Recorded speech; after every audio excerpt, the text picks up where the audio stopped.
I was standing at the nurse's station, trying to look busy reviewing lab results for a patient I technically wasn't supposed to be handling.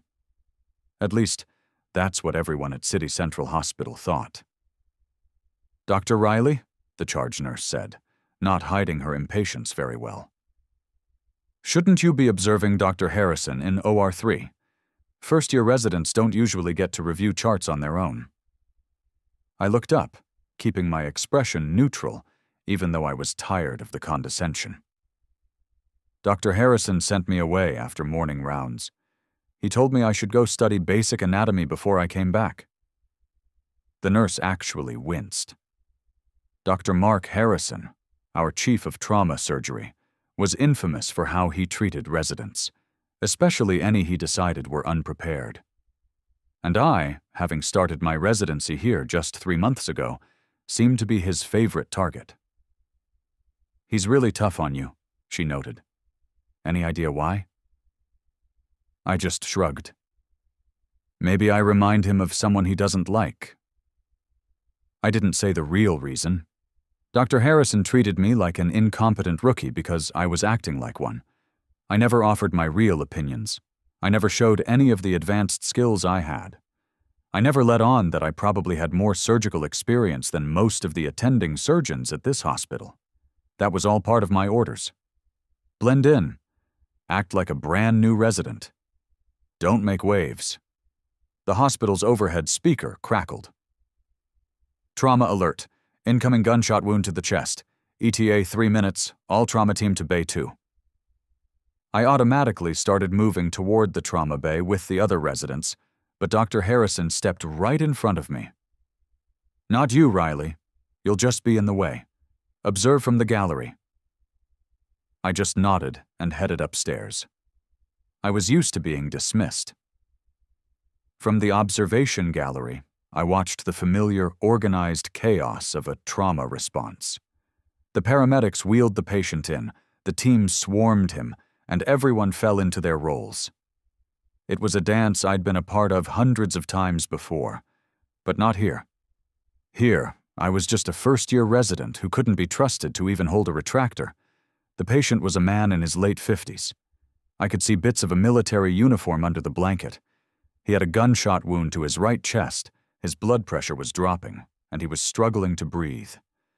My hands gripped the railing as my brain automatically assessed the situation. He had a tension pneumothorax, a collapsed lung that was trapping air and crushing his heart. They needed to put a needle in his chest immediately, or he was going to go into cardiac arrest. "Dr. Harrison," one of the residents called out, "breath sounds are absent on the right." "I can see that," Harrison snapped, already grabbing a chest tube kit. "Let's get this in." Before he could finish, the patient's heart monitor blared. Cardiac arrest. I watched Harrison and his team work. They were doing chest compressions, shocking him with the defibrillator, and running through all the emergency steps. They were good, they were competent, and they were following all the right protocols.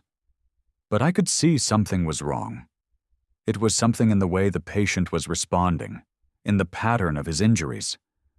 This wasn't just a simple gunshot. There was something else going on. Between compressions, the patient's eyes flickered open for just a second. His lips moved, forming words nobody in the loud trauma bay could possibly hear. But I was watching from above, and I read his lips clearly. "Riley. Get Riley." My blood went cold. The patient knew my name. He knew I was here. This meant it wasn't a random shooting. This was connected to my past, to the life I was supposed to be hiding from. I ran from the gallery and down to the trauma bay, but a security guard stopped me at the door. "Sorry, Dr. Riley. Dr. Harrison's orders. First-year residents aren't allowed in active traumas." "That patient knows me," I said, trying to keep the panic out of my voice. "He asked for me by name." "That's impossible. He's barely conscious." I watched through the door as they finally got him stable enough to move to surgery. As they wheeled him past, I got a clear look at his face. It was Major General John Miller, the commander of Joint Special Operations. He was my former commanding officer, and he was the man who knew exactly who I really was. This was bad. This was very, very bad. If General Miller had been shot and was asking for me, it meant my cover was about to be completely blown, and whatever mission had required me to hide as a civilian resident was about to get extremely complicated. I was pacing outside the surgical suite, my mind racing, trying to figure out what to do.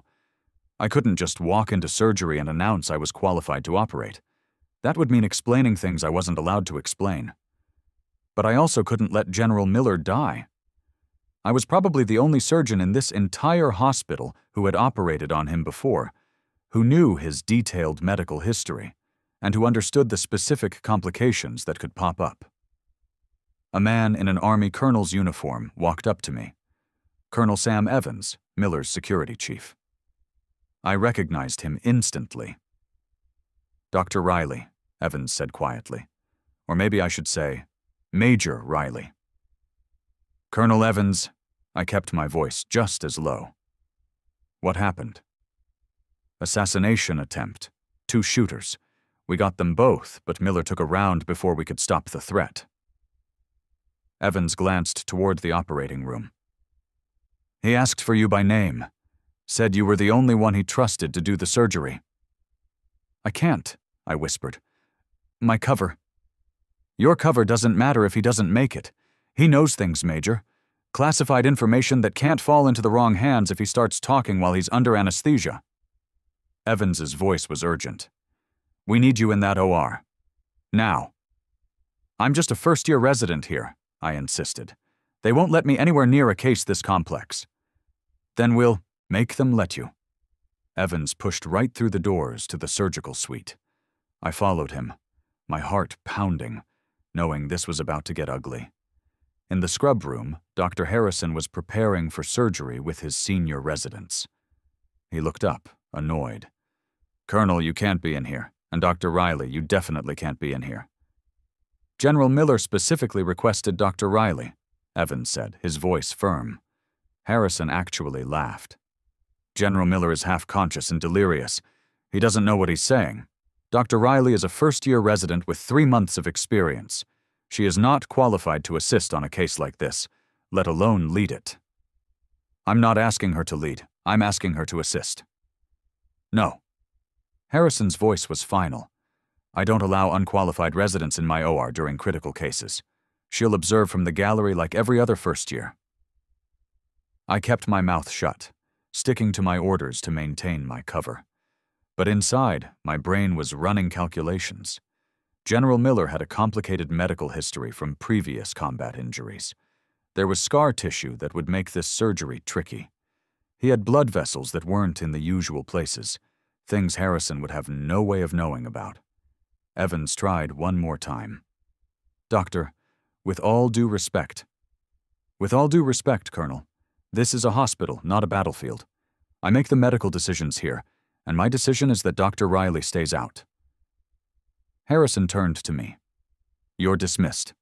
Go study or whatever it is first years do when they're not getting in the way." I met Evans's eyes, saw how frustrated he was, and gave a tiny shake of my head. "Not yet." I had to let Harrison try first.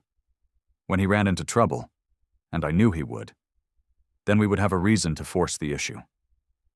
I left the scrub room and headed back up to the observation gallery, where I could at least watch the surgery and be ready.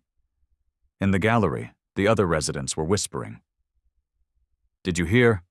The patient asked for Riley by name. Probably confused her with someone else. What would a general know about a first-year resident?" Harrison completely shut her down. Did you see his face?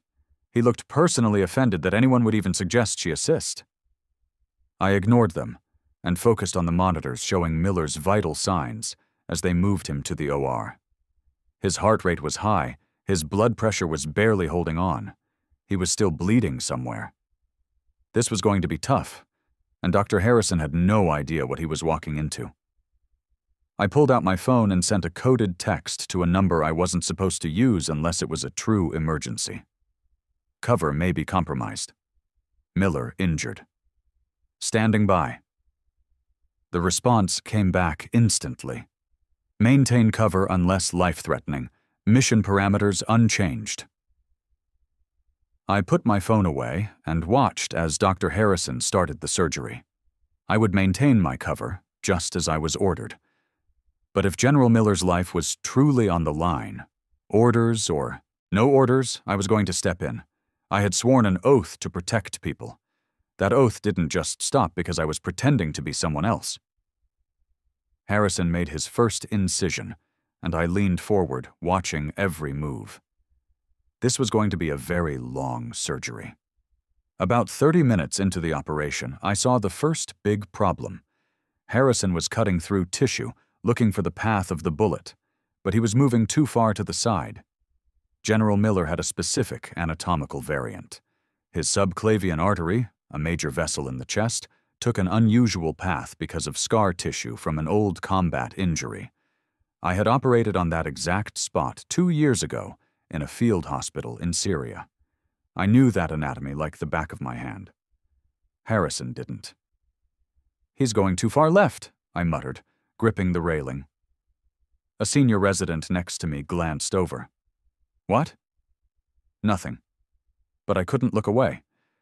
Harrison was about to cut directly into a wall of scar tissue that would start bleeding uncontrollably if he disrupted it. In the OR, one of the surgical residents said, "Dr. Harrison, there's a lot of unusual scarring here. Should we?" "It's old scar tissue," Harrison said dismissively. "We'll just dissect through it carefully." He continued his approach. I stood up. I couldn't just stand there and watch this happen. "Dr. Riley, where are you going?" the senior resident asked. "To stop Dr. Harrison from killing that patient." I ran from the gallery, flew down the stairs, and burst into the scrub room. I started scrubbing my hands without permission. Harrison looked up from the OR, his eyes wide with shock over his mask. "Dr. Riley, what in the hell do you think you're doing?" "That scar tissue you're about to cut through," I yelled. "It's surrounding a repaired arterial injury from a previous trauma.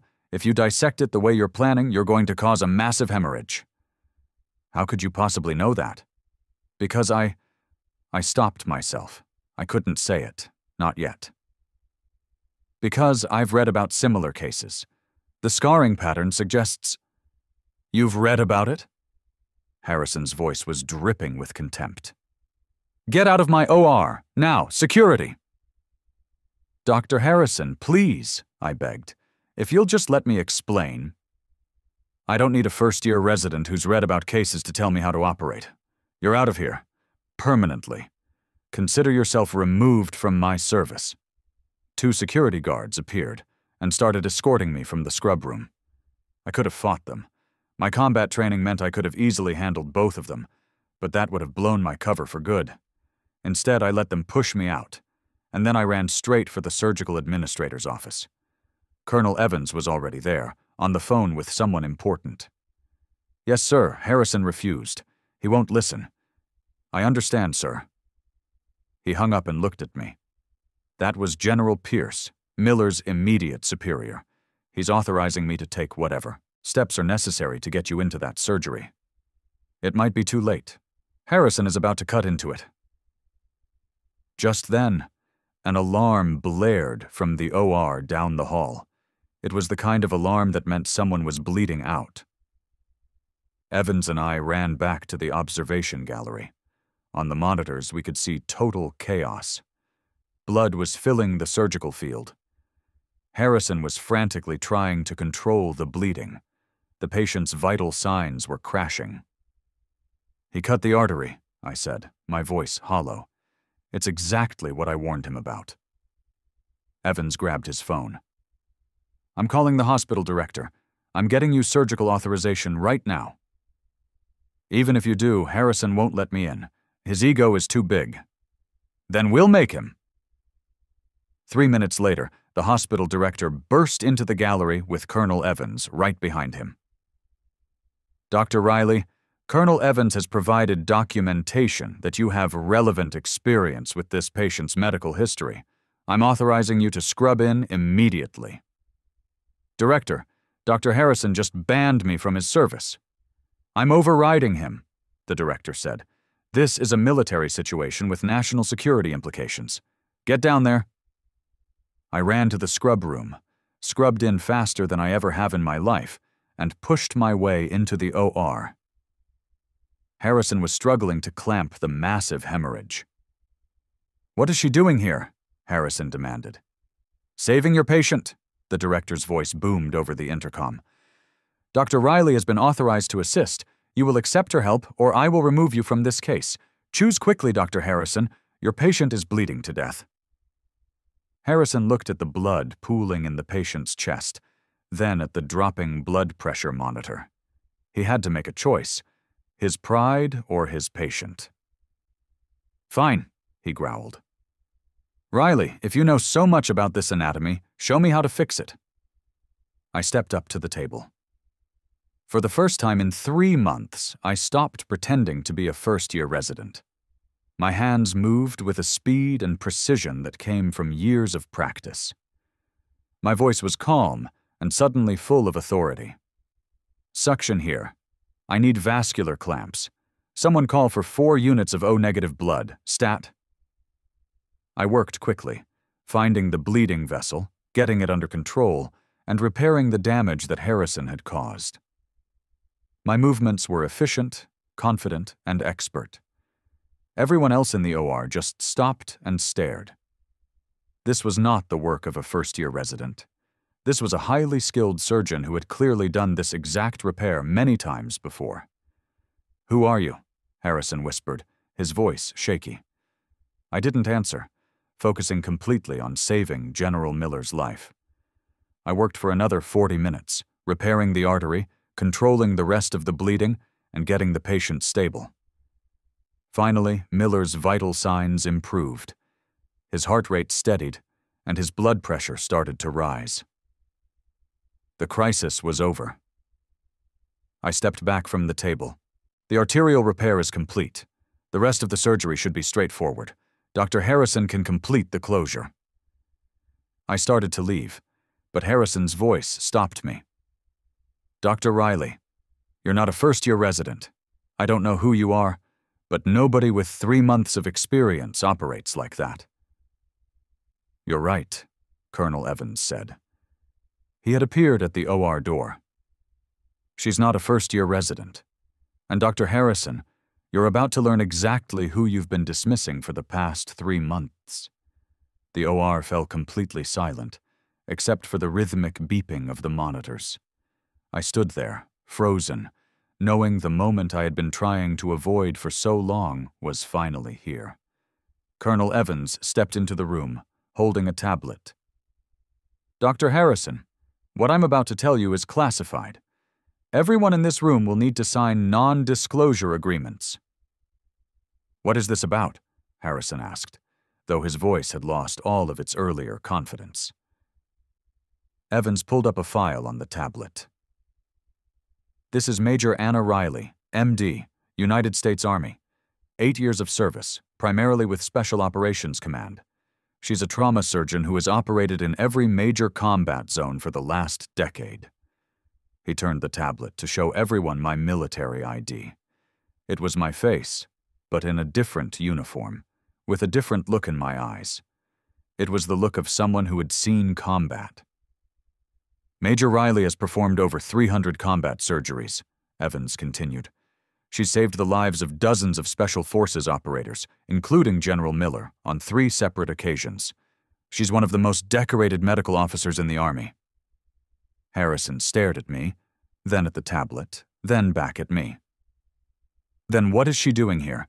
Pretending to be a resident?" "That's classified. What you need to know is that when General Miller asked for her by name, it was because she is the only surgeon alive who knows his complete medical history and the complications from his previous injuries." I finally spoke, and my voice was different now.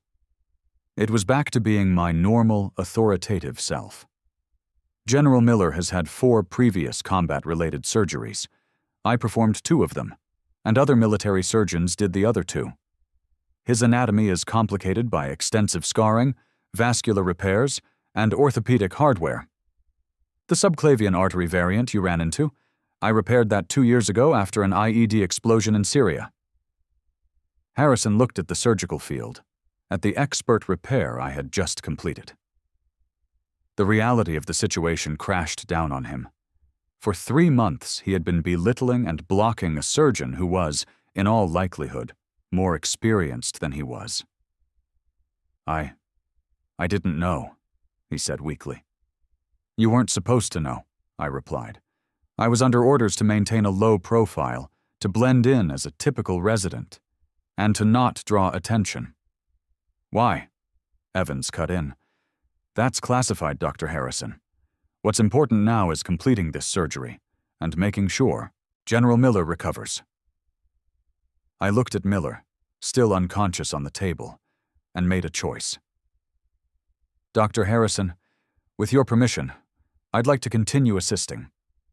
There are other anatomical complications you're going to run into, and it would be easier if I just walked you through them. Harrison, to his credit, just nodded. Please. Yes, I would appreciate your expertise.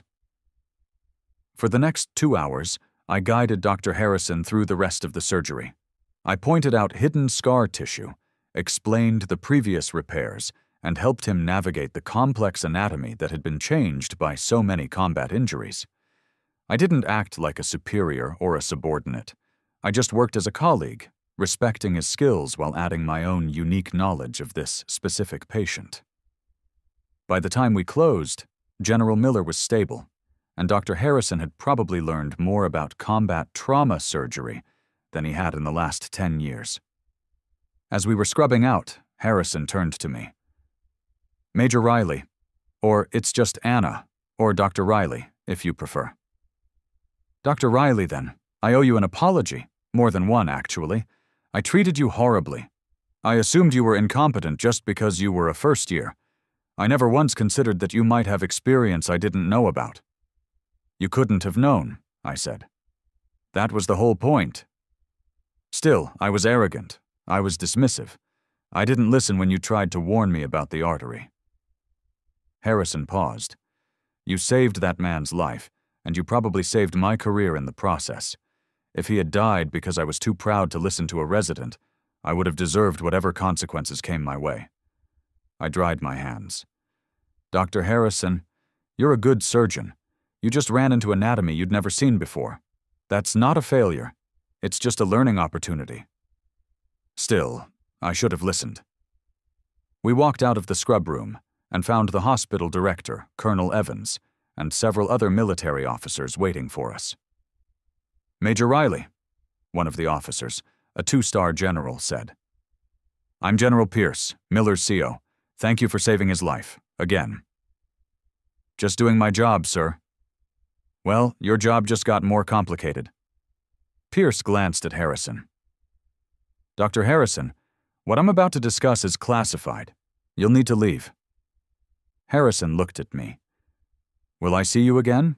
Or are you just disappearing back into whatever classified world you came from? I gave him a small smile. I'm not sure yet, sir. That's above my pay grade. After Harrison left, General Pierce got serious. Major, the assassination attempt on Miller wasn't random. Someone leaked his location and his schedule. We believe there's a security breach at a high level. What does that mean for my mission here, sir? It means your cover is burned. Miller asking for you by name in front of all that hospital staff. Too many people know your real identity now. We're pulling you out. I felt a mix of emotions. I was relieved I didn't have to pretend to be incompetent anymore, but I was also a little disappointed. I had actually been enjoying civilian medicine, even with Harrison's attitude. When, sir? 72 hours. Get your affairs in order. You're returning to active duty. Pierce paused. Miller wants to see you when he wakes up. He has something to tell you about your next assignment. After the officers left, I stood alone in the hallway, just trying to process everything. 3 months of hiding, of pretending, of putting up with Harrison's contempt. All of it was over because General Miller had blown my cover by asking for me. Colonel Evans appeared next to me. "You okay, Major?" "I'm fine, just adjusting. I got used to being underestimated, being invisible. Now everyone knows."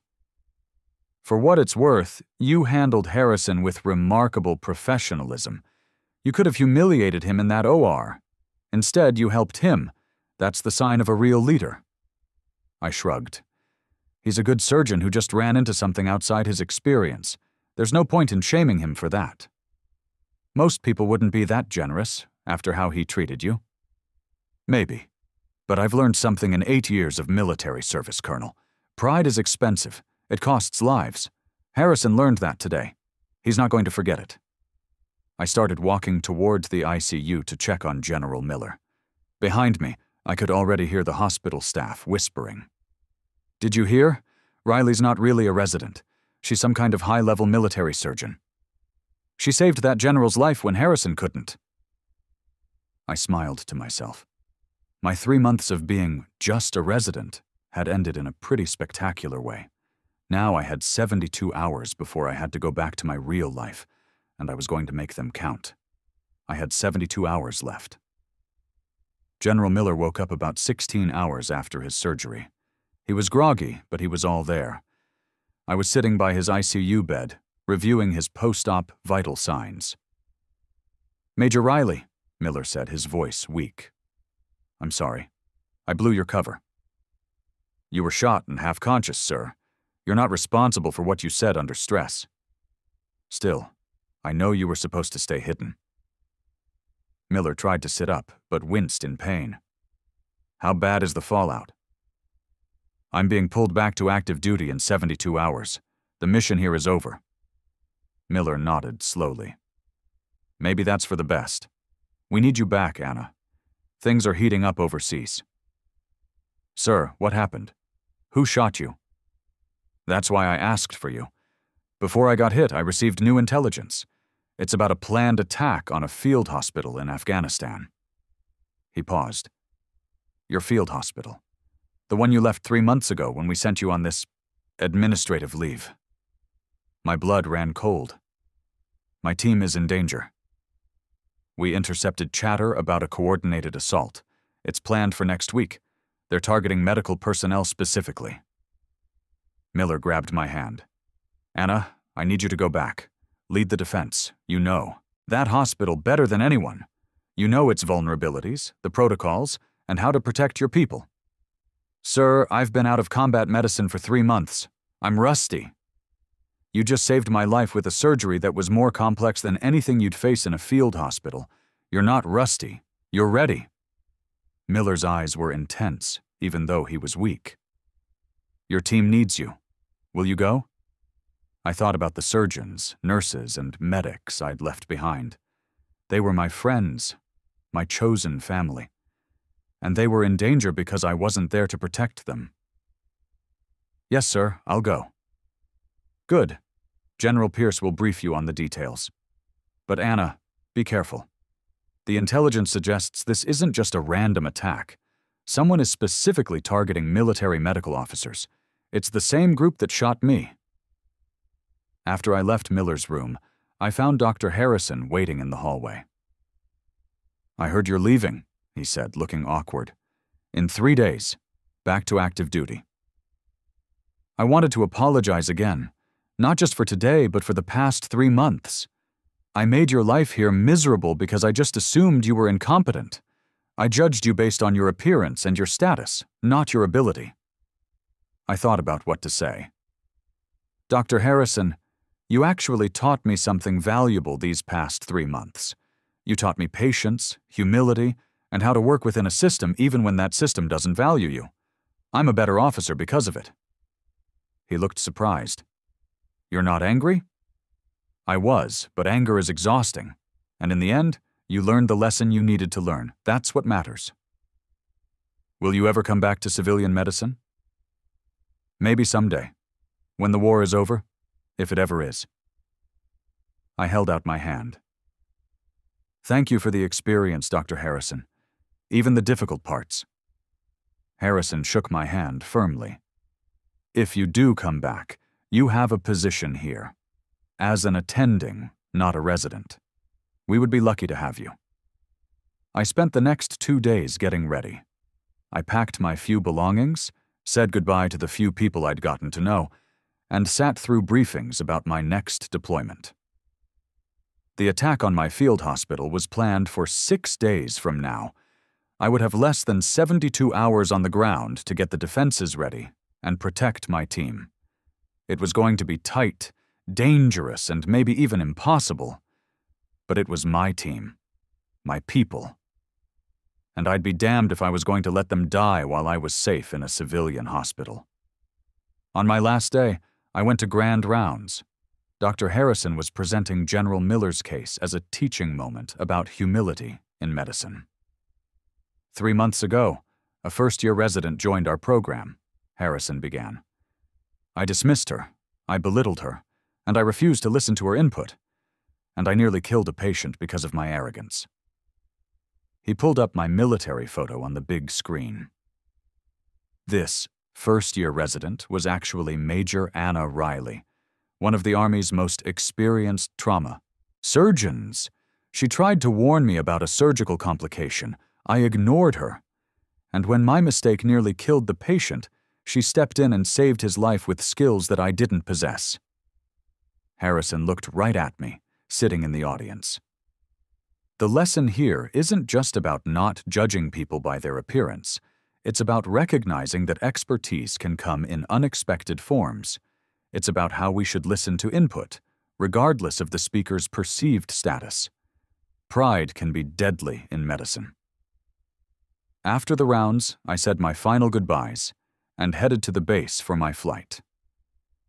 Colonel Evans drove me to the airport. "Nervous?" he asked. "I always am before going back to a war zone, but I'm also ready. My team needs me." "They're lucky to have you, Major." I boarded the military transport plane, leaving behind 3 months of pretending to be someone I wasn't. Ahead of me lay danger, combat, and the most important mission of my career, protecting the medical team that had become my family. I was done hiding. I was done being underestimated. Major Anna Riley was going back to war, and this time, I was going to end the threat to my people for good. 48 hours later, I arrived at Forward Operating Base Phoenix. I found my field hospital exactly as I'd left it 3 months ago. It had the same tents, the same equipment, and the same faces. They looked older and more tired, but it was still my team. Dr. Ben Cohen, my deputy, pulled me into a hug. "Anna, we heard you were coming back. Thank God, we need you." "Fill me in, Ben. What's our current security situation?" We walked through the compound while he briefed me. "We've had a lot more hostile activity in the area. 3 probing attacks in the last month. Intelligence thinks they're just mapping our defenses for a major assault." I assessed the perimeter with a tactical eye, one I'd developed over 8 years of combat deployments. "Our medical tents are too exposed. If they breach the wire, we're just sitting targets. We've requested more security forces, but they're stretched thin everywhere else. Then we'll defend ourselves." I gathered my entire medical staff, 23 surgeons, nurses, and medics. "Listen up," I said. "Intel suggests there's a coordinated attack planned for this facility within the next 4 days. We are not evacuating. We are staying, and we are defending our patients and ourselves." A young nurse raised her hand. "Ma'am, we're medical personnel. We're not trained for combat." "You're not trained for offensive combat," I corrected her, "but you are going to learn defensive tactics, because I am not losing anyone on my watch." I pulled up the tactical maps. "We're going to fortify this hospital. We'll create fallback positions, establish evacuation protocols, and prepare for the worst." For the next 72 hours, I transformed that field hospital from a vulnerable medical facility into a defensible position. I trained my staff on how to use basic weapons, set up security rotations, and reinforced critical areas with sandbags and barriers. Ben watched me work, amazed. Where did you learn all this? Those 3 months I spent pretending to be a first year? I was also working with base security consultants. They taught me defensive tactics. Now I'm putting them to use. On the 4th night, the attack came. About 20 insurgents breached the perimeter, targeting the medical tents with coordinated fire. But I was ready. My staff executed the defensive protocols perfectly. They evacuated patients to the hardened bunkers, returned fire from protected positions, and called for backup, all while holding the line. I moved through the chaos with a calm precision, directing the defense while also treating wounded soldiers. I'd fire my weapon to suppress attackers, then immediately switch to surgical mode to stabilize a casualty. This was what 8 years of combat medicine had trained me to do. To be both a warrior and a healer, and to switch between those roles in an instant. The firefight lasted for 18 minutes. When it was over, all 20 attackers were dead or captured. My team had 0 fatalities and only a few minor injuries. In the aftermath, my commanding officer arrived to assess the situation. Major Riley, your defensive preparations saved this facility. If you hadn't fortified this hospital and trained your staff, the casualties would have been catastrophic. Just doing my job, sir. It's more than that. You turned medical personnel into an effective defensive force, while they still maintained their ability to provide medical care. That's exceptional leadership. Later, as I was suturing a minor wound on one of my nurses, the young woman said, "Ma'am, I understand now. Why you were so insistent on the defense training. You knew exactly what was coming." "I knew something was coming," I said. "I just wanted to make sure we'd be ready when it did." Over the following weeks, the defensive model I created was implemented at field hospitals all across the theater. Medical personnel received basic combat training. Facilities were hardened, protocols were established, and attacks on medical facilities dropped dramatically once the insurgents realized these targets would fight back. 3 months later, I received new orders. I was being sent back stateside for a teaching position at the Army Medical School. I would be training the next generation of combat surgeons in both medical skills and tactical defense. Before I left Afghanistan, I gathered my team one last time. "You all proved something important. Medical personnel are not helpless targets. We are professionals who can defend ourselves and our patients. Never forget that." Ben smiled. "Will you ever go back to civilian medicine, Anna? Back to being just a resident?" I laughed. "Maybe someday, but not for a while. The Army needs experienced combat surgeons, and I'm not done serving yet." 1 year later, I was standing in a lecture hall at Walter Reed Medical Center, teaching a class of new military surgeons. On the screen behind me was the title, Tactical Medicine, Integrating Combat Awareness with Surgical Excellence. Many of you will deploy to forward operating bases where you'll be both a surgeon and a defender, I began. The skills that keep you alive are not separate from the skills that save your patients. They're integrated. You need to have both. After class, a young resident came up to me. "Major Riley, I heard the story about your time pretending to be a civilian resident. Why did you do it?" I thought about the question. Because I needed to remember what it felt like to be underestimated, to work without recognition, to have to prove myself from scratch. It made me a better leader. "Did you ever hear from that surgeon, Dr. Harrison? The one who dismissed you?" I smiled. "Actually, yes. He invited me to speak at his hospital about combat trauma. We've stayed in touch. He's become a big advocate for military medicine and for better cooperation between civilian and military hospitals." That evening, my phone rang. It was Dr. Harrison. "Anna, I have a proposition for you. City Central is creating a new position, Director of Trauma Services, with a focus on mass casualty preparedness. It's a civilian position, but it would have a lot of military consultation. Are you interested?" I thought about my options. I could stay in the military and continue teaching, or I could return to civilian medicine, this time with the credibility and authority I'd earned. When would I start? Whenever you're ready. Your military service has given you insights that civilian hospitals desperately need. We want you to help us prepare for disasters, train our staff in trauma care, and build bridges between military and civilian medicine. I looked at the military commendations hanging on my wall.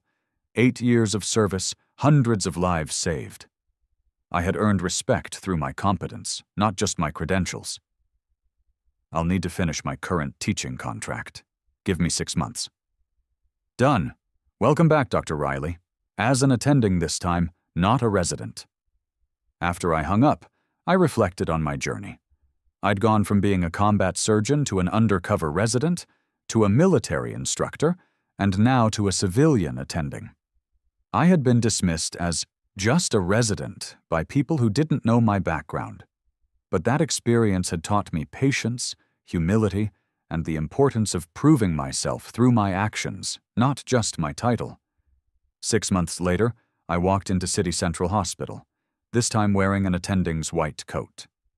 Dr. Harrison greeted me personally. Dr. Riley. Anna? Welcome back. Officially, this time. I smiled. Thank you, Dr. Harrison. I'm looking forward to working with you as colleagues. I've learned a lot since you left, he said, about listening, about not judging people by their appearance, about recognizing expertise no matter what their title is. He paused.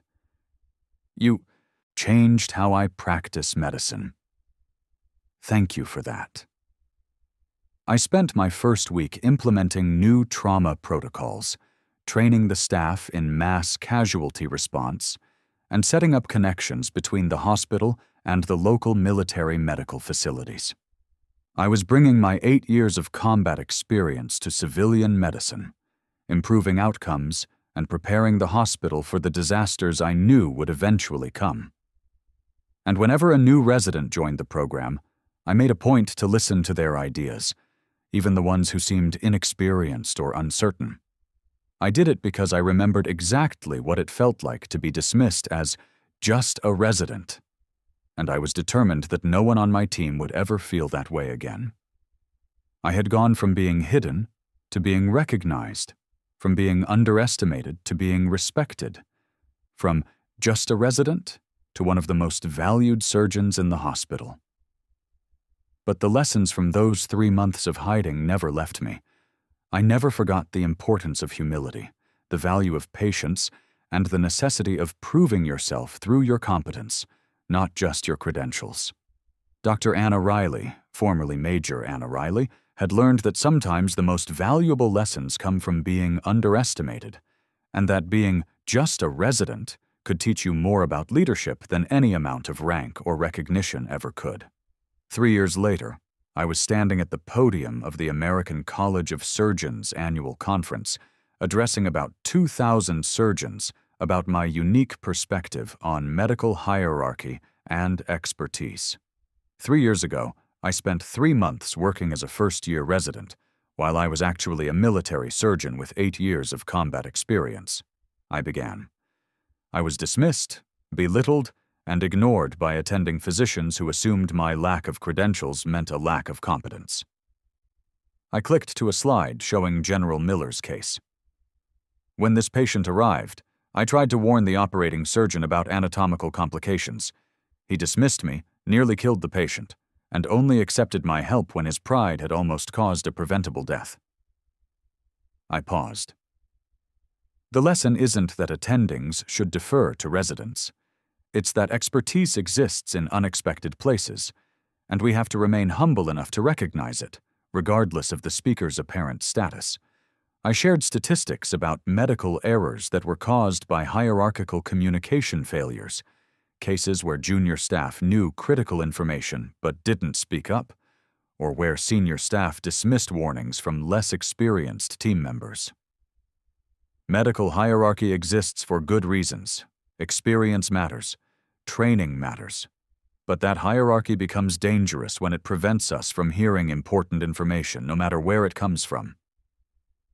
After my presentation, Dr. Harrison, who was now a good friend and colleague, joined me. That was powerful, Anna.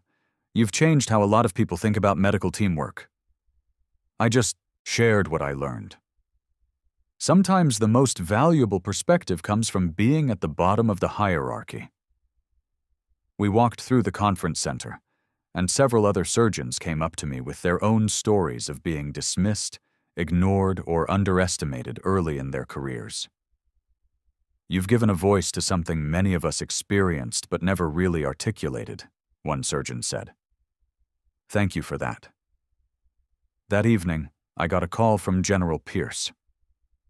Major Riley, or should I say Dr. Riley, we have a situation. It's a medical crisis in a remote area, with both military and civilian casualties.